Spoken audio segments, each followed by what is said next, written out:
Hello, bachcho. Let's read this question. The question says the vapor pressure of a solvent decreases by 10 mm of Hg when a non-volatile solute was added to the solvent. The mole fraction of solute in the solution is 0.2. What should be the mole fraction of my solvent if the decrease in vapor pressure is to be 20 mm Hg? The key concept for this question is relative lowering of vapor pressure. Relative lowering of vapor pressure हमारे पास एक colligative property होती है. It is a colligative property. This simply means कि ये जो property होती है वो डिपेंड करती है हमारे नंबर ऑफ पार्टिकल्स पे, नंबर ऑफ solute particles पे, and not on the nature of the particles. Okay, it depends on number of particles. ठीक है. अगर हम लोग बात करें कि हमारे पास relative lowering of vapour pressure होता क्यों है, तो हमारे पास कोई सॉल्वेंट है, ठीक है, हमारे सॉल्वेंट के पार्टिकल्स के बीच एनर्जी होती है, राइट. कुछ ऐसे पार्टिकल्स होते हैं जिनकी एनर्जी बहुत ज्यादा होती है तो वो एस्केप कर जाते हैं और चले जाते हैं वेपर फॉर्म में. ठीक है, यहाँ पे हमारे पास लिक्विड और वेपर के बीच में इक्विलिब्रियम रहता है. ठीक है, और जो ये वेपर स्टेट में जो पार्टिकल्स हैं, ठीक, ये हमारे पास प्रेशर लगाते हैं, उसको हम लोग बोलते हैं वेपर प्रेशर. वेपर प्रेशर को अगर हमें डिफाइन करना हो तो हम लोग ये कह सकते हैं it is basically the pressure exerted by the vapor which is in equilibrium with the liquid, like at a particular temperature. ठीक ना. अब बात करते हैं हम relative lowering of vapour pressure की. देखो, सपोज ये सारे जो हमारा प्योर सॉल्वेंट था तो हमारे पास इसमें सिर्फ और सिर्फ सॉल्वेंट के पार्टिकल्स थे और जिनकी एनर्जी ज्यादा थी वो एस्केप कर जा रहे थे. ठीक, अब अगर हमने उसमें नॉन वॉलेटाइल सॉल्यूट डाल दिया तो क्या होगा हमारे पास. नॉन वॉलेटाइल सॉल्यूट डालने पर जो हमारा कुछ जगह होगी तो हमारी कौन ऑक्यूपाई कर लेगा, हमारा सॉल्यूट, हमारा नॉन वॉलेटाइल सॉल्यूट. ठीक, तो अब जो हमारे सॉल्वेंट के पार्टिकल्स वेपर में जाएंगे वो कम हो जाएंगे और इसी चीज को हम लोग बोलते हैं relative vapour, relative lowering vapour pressure. क्योंकि हमारे पास जो हमारा कुछ एरिया था वो सॉल्वेंट पार्टिकल्स ने ऑक्यूपाई कर लिया और अब हमारे पास कम वेपर, कम लिक्विड के पार्टिकल्स वेपर स्टेट में जाएंगे.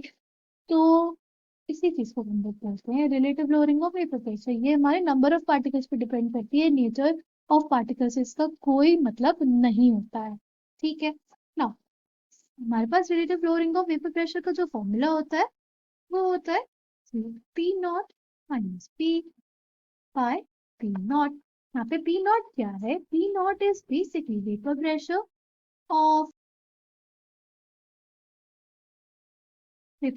Of pure solvent. पी क्या है यहाँ पे, P is vapour pressure of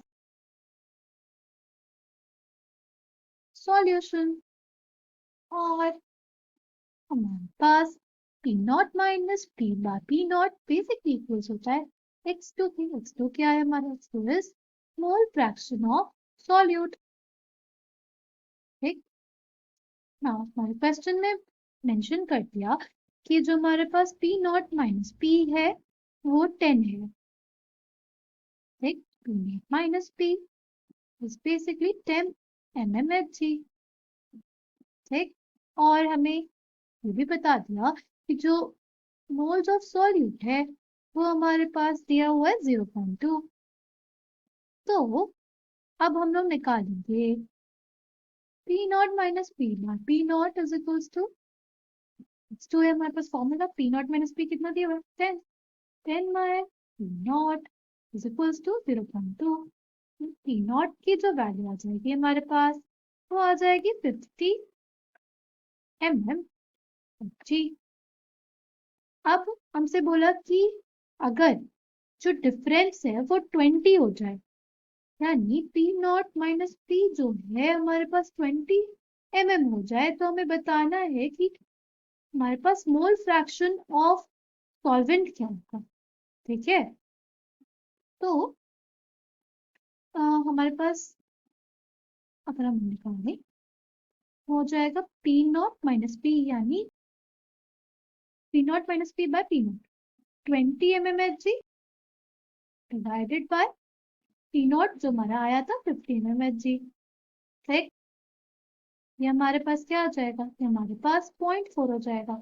ये 0.4 किसके बराबर होगा, ये हमारा मोल फ्रैक्शन ऑफ सॉल्यूट के।